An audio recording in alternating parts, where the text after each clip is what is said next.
Hi guys! Andito na naman po si Cooking Dada. Magluluto po tayo ngayon ng tokwat baboy with tausi. Ibabad muna po natin ang baboy sa kalahating tasang toyo. Habang nakababad po ang ating baboy, prito na po natin ang ating tokwa.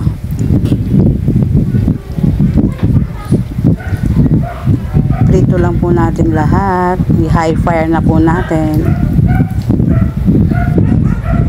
Pag naprito na po lahat, iwain po natin siya ng cubes. Yan na po. Then maggisa na po tayo ng bawang, sibuyas, kamatis, pati na rin po yung tausi. Igigisa na rin natin. Tayin lang po natin maluto yung bawang at sibuyas bago ilagay ang kamatis. Mas masarap po kung lutong-luto yung kamatis bago natin ilagay ang tausi.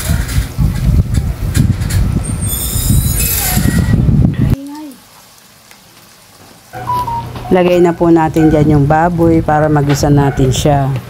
Gisa po natin siya ng siguro mga 15 minutes po.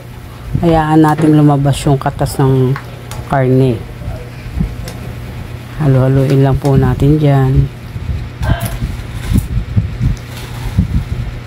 Lagyan din po natin siya ng isang kutsaritang pamintang powder.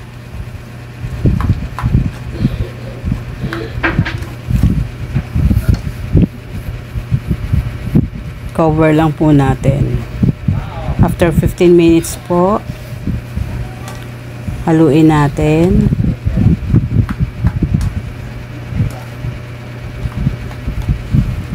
Diyan po maglalagay na tayo ng isang basong tubig.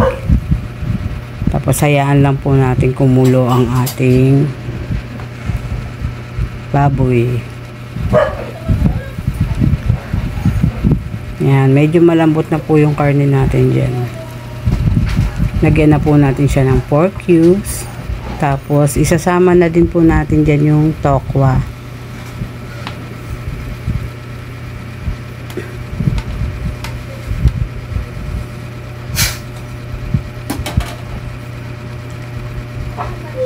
Sama na rin po natin yung kinchay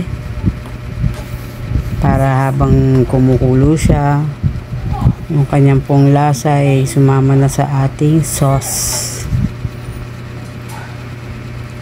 Yan. Pagkalagay po natin ng kinchay, pakuluan lang po natin siya ng mga 5 minutes. Then, ready to serve na po siya. Kain na po tayo guys. Salamat po sa panonood. Yan, ready na po siya. Luto na siya. Salamat po.